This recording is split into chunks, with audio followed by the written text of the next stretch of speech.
जी students, आज का जो हमारा टॉपिक है वो नया चैप्टर स्टार्ट कर रहे हैं क्लास 11 की केमिस्ट्री, चैप्टर नंबर 7 थर्मोकेमिस्ट्री। और इसमें आज हम लोग थर्मोकेमिस्ट्री की डेफिनेशन पढ़ेंगे और साथ ही हम पढ़ेंगे इसके अंदर एक्सोथर्मिक और एंडोथर्मिक रिएक्शन और कुछ इससे जुड़ी हुई डेफिनेशंस हैं।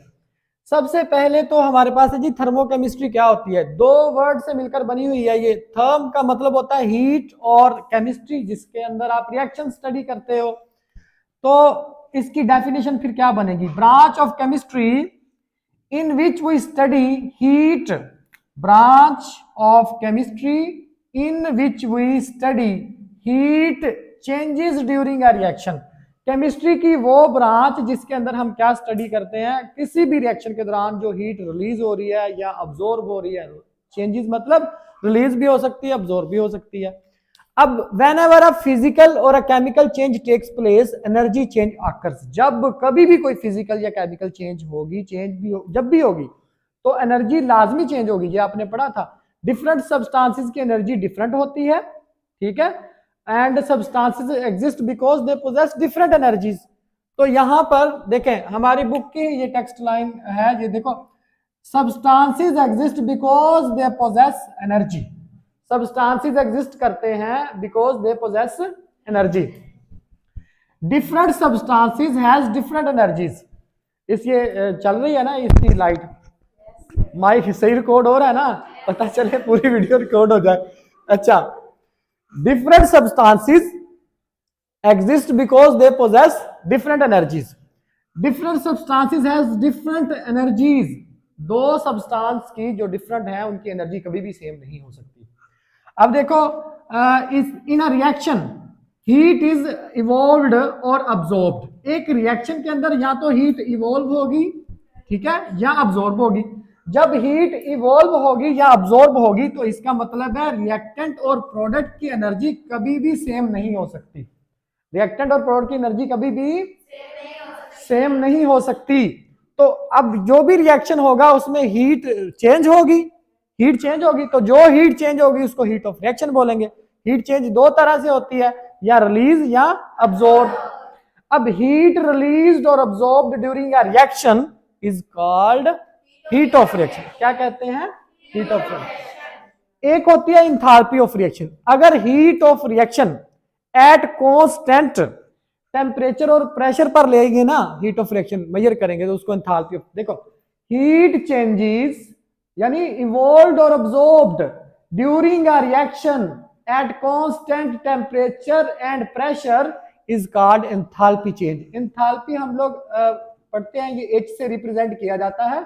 इसको डिटेल में आगे डिस्कस करेंगे।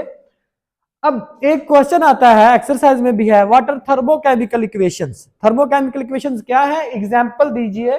तो स्टूडेंट्स, थर्मोकेमिकल इक्वेशन, आमतौर पर कोई भी केमिकल इक्वेशन लिखी होती है हम हीट रिप्रेजेंट नहीं कर रहे होते, लेकिन हीट लाजमी इवॉल्व या अब्सॉर्ब होती है। कोई ऐसी रिएक्शन ही नहीं है या चेंज ही नहीं है जिसके अंदर हीट इवॉल्व या अब्सॉर्ब ना हो। अब इसमें देखिएगा जो थर्मोकेमिकल इक्वेशन है, the chemical equation which shows heat released or absorbed during a reaction is called thermochemical equation। The chemical equation which shows heat released or absorbed during a reaction is called। अब example देखिएगा, ये है जी formation of water. यहां दो बातें और बताऊंगा आपको। एक तो ये है, bond formation is always exothermic and bond breakage is always endothermic. ये बात आपको याद रखनी है। यहां वाटर की फॉर्मेशन हो रही है तो इस जब भी वाटर बनता है, 1 मोल पानी बनेगा, 18 ग्राम पानी बनेगा। ये गैस है, हाइड्रोजन गैस, और ऑक्सीजन गैस के मिलने से वाटर लिक्विड बनेगा। तो इसमें जो एनर्जी रिलीज होगी वो -285.5 किलो जूल पर मोल। 1 मोल पानी बनने से इतनी एनर्जी रिलीज होगी। और इसमें देखो स्टूडेंट्स, कार्बन का बर्निंग या किसी भी चीज की बर्निंग है वो भी एक्सोथर्मिक है। यहां पर देखो, जैसे 1 मोल कार्बन डाइऑक्साइड बनती है ना कोल से और ऑक्सीजन से, तो -393.7 किलो जूल एनर्जी रिलीज होती है। अब ये देखो, इसमें तो फॉर्मेशन हमारे पास पॉजिटिव आ रहा है। मैं आपको ये बताऊंगा कि ये डिपेंड करता है कि टोटल बॉन्ड टूटे कितने हैं और बने कितने हैं। अगर बॉन्ड ब्रेकेज ज्यादा होगी तो वो एंडोथर्मिक हो जाएगी। अगर बॉन्ड फॉर्मेशन ज्यादा होगी तो वो एक्सोथर्मिक ओवरऑल आएगा। तो ये हम दोनों एनर्जीज का डिफरेंस हम निकाल के इसको हम बताते हैं कि एंडो है या एक्सो है। तो जब भी कोई केमिकल, थर्मोकेमिकल इक्वेशन की डेफिनेशन आपको पता चल गई क्या होती है? वो इक्वेशन जिसमें हीट इवॉल्व या अब्सॉर्ब हो। तो अब वैसे तो इक्वेशन में होती है, हम इंडिकेट करेंगे तो वो थर्मोकेमिकल इक्वेशन है जो साथ रिप्रेजेंट कर रही है। ये बेसिकली वैसे मैं आपको बताऊं इस तरह लिखा जाता है स्टूडेंट्स, यहां पर जब रिएक्टेंट रिएक्ट करते हैं तो प्रोडक्ट बनते हैं, साथ हीट रिलीज होती है। ये जो हीट रिलीज हुई है ना, यहां तो हम प्लस में लिखेंगे, लेकिन बेसिकली ये हीट नेगेटिव में हम लिखेंगे। यहां प्लस लिखने का मतलब है कि ये दो चीजें हासिल हुई हैं, ये दो चीजें हासिल, यानी रिएक्टेंट से प्रोडक्ट भी हासिल हुए और हीट भी। एक ऐसी होती है जो इक्वेशन जिसको हम ये तो है ना हमारे पास एक्सोथर्मिक को रिप्रेजेंट कर रही है। एंडोथर्मिक में ये होता है कि जो हमारे पास रिएक्टेंट है, इनको जब तक हीट ना मिले तो ये प्रोडक्ट में नहीं जाते। अब यहां हीट इस तरफ है तो इसका मतलब ये एंडोथर्मिक, इसकी जो इंथाल्पी होती है ना वो हम पॉजिटिव से रिप्रेजेंट करते हैं। अब कोई भी रिएक्शन जिसके अंदर, यानी कोई भी रिएक्शन आप देखो बगैर हीट चेंज के हो ही नहीं रहा, तो दो तरह के हैं जिसमें हीट इवॉल्व होगी या अब्सॉर्ब होगी। इट मीन रिएक्शन भी दो तरह के हैं। कौन कौन से? एक्सोथर्मिक और एंडोथर्मिक। तो हम अब नेक्स्ट देखते हैं कि एक्सोथर्मिक और एंडोथर्मिक रिएक्शंस क्या होते हैं। स्टूडेंट्स, एक्सोथर्मिक और एंडोथर्मिक रिएक्शन क्या होते हैं? एक्सो मीन आउटसाइड होता है, एक्सो का मतलब होता है आउटसाइड। क्या मतलब होता है स्टूडेंट्स? और एंडो का मतलब होता है इनसाइड। तो यहां पर देखिएगा एक्सोथर्मिक रिएक्शन क्या होता है? The reaction in which heat is released by the system, यानी सिस्टम से बाहर आएगी। सिस्टम क्या होता है? Anything that is under examination, under test, under study. कोई भी चीज हम स्टडी कर रहे हैं वो सिस्टम है। यहां पर देखो सिस्टम, लेट से आप कोई रिएक्शन स्टडी कर रहे हो तो ये मेरे पास एक सिस्टम है स्टूडेंट्स। यहां अगर आप रिएक्शन करवाते हो, सिस्टम हीट अप हो जाएगा, फिर इससे हीट रिलीज होकर सराउंडिंग की तरफ जाएगी, सराउंडिंग की तरफ जाएगी। इसको एक्सोथर्मिक रिएक्शन बोलेंगे। तो सिस्टम से सराउंडिंग की तरफ heat flows from system to surrounding, वो रिएक्शन जिसमें हीट रिलीज होगी उसको हम बोलेंगे एक्सोथर्मिक, और वो रिएक्शन जिसके अंदर हीट क्या होगी? अब्सॉर्ब होगी, उसको हम बोलेंगे एंडोथर्मिक। Endo mean inside. अब यहां पर क्या होता है? Heat flows from system to surrounding. यहां होता है heat flows from surrounding to system. जैसे कोई आपके पास यहां पर वेसल है जिसमें आप रिएक्शन करवा रहे हो, आप देखना कि रिएक्शन करवाते हुए ये वेसल कूल हो जाएगा, ठंडा हो जाएगा। जब ठंडा होगा तो क्योंकि सराउंडिंग की हीट ज्यादा होगी तो heat flows from high to low. जो हीट है वो हाई टेम्परेचर से लो टेम्परेचर की तरफ जाती है ना, तो सराउंडिंग का टेम्परेचर ज्यादा है। अब इसमें देखना इंथाल्पी ऑफ रिएक्टेंट इधर ज्यादा होती है प्रोडक्ट से, और इधर इंथाल्पी ऑफ प्रोडक्ट ज्यादा होती है रिएक्टेंट से। कैसे? मैं आपको ग्राफिकली बताता हूं। एक एक्सोथर्मिक रिएक्शन के अंदर देखना स्टूडेंट, यहां पर पड़े हुए हैं हाई एनर्जी पर रिएक्टेंट्स, और प्रोडक्ट्स की एनर्जी होती है कम। तो ये रिएक्टेंट्स जब कभी भी प्रोडक्ट में आना चाहेंगे तो डायरेक्ट नहीं आते, कोई ना कोई इनको ट्रांजिशन स्टेट से गुजरना पड़ता है। तो यहां आप देखो कि ये जो है ना, ये HR है इंथाल्पी ऑफ रिएक्टेंट, और ये इस एक्सिस पे इधर आ रही है इंथाल्पी ऑफ प्रोडक्ट आ रही है। तो आप गौर कर सकते हो enthalpy of reactant greater than enthalpy of product, या आप कह low energy of reactant greater than energy of product. ये जो इतना आपको ये जो डिस्टेंस इनमें जो नजर आ रहा है इसको हम कहते हैं डेल्टा H। और जो डेल्टा H होती है ना स्टूडेंट्स, वो होती है HP minus HR, enthalpy of product minus enthalpy of reactant. अब यहां देखिएगा स्टूडेंट्स के आपको क्या है, यहां पर इंथाल्पी ऑफ रिएक्टेंट ग्रेटर है और इंथाल्पी ऑफ प्रोडक्ट कम है। तो जब भी कम से ज्यादा माइनस किया जाता है तो उसका ओवरऑल आंसर क्या आएगा? माइनस। जैसे मैं आपको कहता हूं कि 2 में से 5 माइनस करो तो आंसर क्या आएगा? -3। 2 - 5 इक्वल्स टू -3। जब बड़ी वैल्यू, तो बड़ी वैल्यू यहां पर माइनस हो रही है तो आंसर ओवरऑल माइनस में ही आएगा। ठीक है। Enthalpy of overall change in enthalpy negative आता है। ये जो हमारे पास होता है, इधर आ जाओ, बिल्कुल ऑपोजिट। यहां एंथैल्पी ऑफ प्रोडक्ट ग्रेटर है, यहां पर एनर्जी ऑफ प्रोडक्ट ग्रेटर है। अब कैसे? देखो ये मैं ग्राफ आपको ड्रा करके दिखाता हूं। यहां पर पड़े हुए हैं प्रोडक्ट्स और यहां पर कम एनर्जी पे पड़े हुए हैं रिएक्टेंट्स। अब रिएक्टेंट्स ने जाना है प्रोडक्ट के अंदर, तो कभी भी बगैर ये डायरेक्ट ऐसे नहीं है कि आप कहो जी ये प्रोडक्ट में गए, ऐसे कभी भी नहीं होता, किसी ना किसी ट्रांजिशन स्टेट से कोई भी रिएक्शन गुजर के जाता है। तो यहां से पहले यहाँ ट्रांजिशन मैक्सिमम एनर्जी स्टेट में जाएगा, फिर प्रोडक्ट के अंदर जाएगा रिएक्टेंट।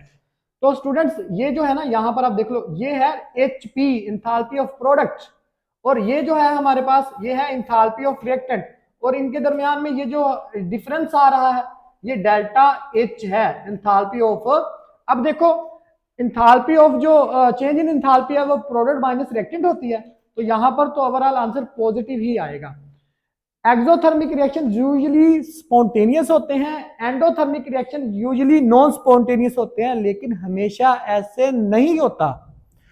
इट इज, ये जो एक्सोथर्मिक रिएक्शन है, these reactions are usually spontaneous but not always, usually non spontaneous but not always. अच्छा, वाई, इधर आपको कुछ एक्सेप्शन देते हैं बेटा, टोटल जो हमारे पास एक्सेप्शन होंगी यहां पर बहुत सारे ऐसे रिएक्शन है। देखो मैं आपको इधर एग्जांपल देता हूं, आपने एवेपोरेशन पढ़ी है? एवेपोरेशन क्या होती है? जिसमें आपने पढ़ा कि लिक्विड गैस में कन्वर्ट होती है। वाटर की एग्जांपल ले लो, तो वो स्पॉन्टेनियस है या non spontaneous? Evaporation is spontaneous process. आपको इसकी कैरेक्टरिस्टिक बताई थी ना एवेपोरेशन की, स्पॉन्टेनियस प्रोसेस है। और बताओ एंडो है या एक्सो? एंडोथर्मिक है एवेपोरेशन। क्या है? एंडोथर्मिक है। तो ये स्पॉन्टेनियस, लेकिन एंडोथर्मिक है, तो जरूरी नहीं है कि हर दफा जो स्पॉन्टेनियस है वो एक्सो ही हो या एक्सो स्पॉन्टेनियस हो। कुछ स्पॉन्टेनियस प्रोसेसेस क्या होते हैं? एंड ये आप लोगों ने याद रखना है। और नॉन स्पॉन्टेनियस रिएक्शन ये ज्यादातर होते हैं। अब यहां मैंने एक हेडिंग दी है, temperature of the system initially. जिस बर्तन के अंदर आप एक्सोथर्मिक रिएक्शन करवाओगे, शुरू में उसका टेम्परेचर इंक्रीज कर जाएगा। मैं यहां आपको बता दूं कि temperature of the system initially इसके अंदर इंक्रीज कर जाएगा, वो बर्तन गर्म हो जाएगा, हॉट हो जाएगा। इसमें क्या होगा? टेम्परेचर ऑफ द सिस्टम वो ठंडा हो जाएगा, बर्तन तो डिक्रीज कर जाएगा। अब देखो बर्तन गर्म हो गया तो उसने ठंडा होना है। ठंडा कैसे होगा? हीट जो है ना बर्तन से वो सराउंडिंग में जाएगी। तो यहां पर देखो सराउंडिंग में जाकर डिक्रीज हो रही है, तो आप बोलोगे फाइनली क्या हो जाएगा? Temperature drops to room temperature, drops to room temperature पर जो है ना ये इसका टेम्परेचर चले जाएगा। पहले ज्यादा बर्तन गर्म है, बाद में आस्ते आस्ते ठंडा होकर रूम टेम्परेचर के बराबर हो जाएगा। इसमें क्या होगा? पहले ये ठंडा हुआ है, तो अब ये ठंडा हुआ है, ये सराउंडिंग से हीट अब्सॉर्ब करेगा। अब इसका टेम्परेचर रूम टेम्परेचर के बराबर जाना है, लेकिन अब बढ़ रहा है ना, इंक्रीजेस टू रूम टेम्परेचर। यहां पर वर्डिंग क्या लिखोगे? Increases to room temperature. ये रूम टेम्परेचर तक इसका यहां पर स्टूडेंट्स जाएगा। ये हमारे पास आ जाएगा। एग्जाम्पल देखो, एग्जाम्पल में स्ट्रॉन्ग एसिड और स्ट्रॉन्ग बेस जब भी रिएक्शन करते हैं, ये रिएक्शन स्पॉन्टेनियस होता है और एनर्जी रिलीज होती है। इनके अंदर -57.4 किलो जूल पर मोल एनर्जी रिलीज होगी जब दोनों को मिक्स करोगे ना, 1 मोल इसका 1 मोल इसका, तो 1 मोल साल्ट और वाटर बनेंगे, इतनी हीट रिलीज होगी। अब देखना, आप बर्निंग ऑफ जो हमारे पास कोई भी चीज की बर्निंग हो, पेपर हो, कैंडल हो, कोई भी चीज बर्न कर रही है, हमेशा एनर्जी रिलीज होगी। बर्निंग ऑफ कोयला वगैरह जब जलता है तो उसमें कार्बन डाइऑक्साइड बनती है, और ये -393.7 किलो जूल पर मोल एनर्जी रिलीज होती है। इसके अलावा फॉर्मेशन ऑफ वाटर एक एक्सोथर्मिक रिएक्शन है। इधर चले जाओगे ना तो ब्रेकेज ऑफ वाटर, मैंने क्या बोला? Formation is exothermic, breakage of bond is endothermic. तो यहां एनर्जी उतनी सेम एनर्जी अब्सॉर्ब होगी जितनी इधर रिलीज हो रही है ना, -285.5 किलो जूल पर मोल, इधर उतनी ही अब्सॉर्ब होगी। और एक ये बहुत इंपॉर्टेंट एग्जांपल है एक्सोथर्मिक की, वो ये है कि नाइट्रोजन और हाइड्रोजन से अमोनिया हैबर प्रोसेस आप लोगों ने सुना होगा, अमोनिया बनता है। इसकी जो हमारे पास एनर्जी है, बेल बज गई है ना, यहां पर इतनी एनर्जी रिलीज होती है। स्टूडेंट्स एक ये हमारे पास एक एग्जांपल देखिएगा, नाइट्रोजन और ऑक्सीजन हवा में मौजूद हैं, दोनों बड़े शरीफ हैं, आपस में रिएक्ट नहीं करते, रिएक्ट, लेकिन अगर इनमें से हीट लाइटनिंग, आसमानी बिजली गुजरे, हीट लाइटनिंग गुजर जाए, या इनको हाई टेम्परेचर दे दिया जाए, तो दोनों रिएक्शन करके NO बना देते हैं। NO, इसमें एनर्जी अब्सॉर्ब होती है। एक क्वेश्चन आपसे पूछता है, वो कहता है कि does non spontaneous reaction never occurs in the universe? Exercise में है, क्या नॉन स्पॉन्टेनियस रिएक्शन यूनिवर्स में बिल्कुल भी आकर नहीं करता, कहीं भी आकर नहीं करता? तो आपने बताना नो इट्स नॉट ट्रू, ये सच नहीं है। नॉन स्पॉन्टेनियस रिएक्शन भी आकर करते हैं, जैसे आप ये देखो, ये हमारे पास एग्जांपल, इसको हम आगे स्पॉन्टेनियस और नॉन स्पॉन्टेनियस में भी डिस्कस करेंगे। तो ये हमारे पास है आज का टॉपिक एक्सोथर्मिक और एंडोथर्मिक रिएक्शन में। बेल बज रही है।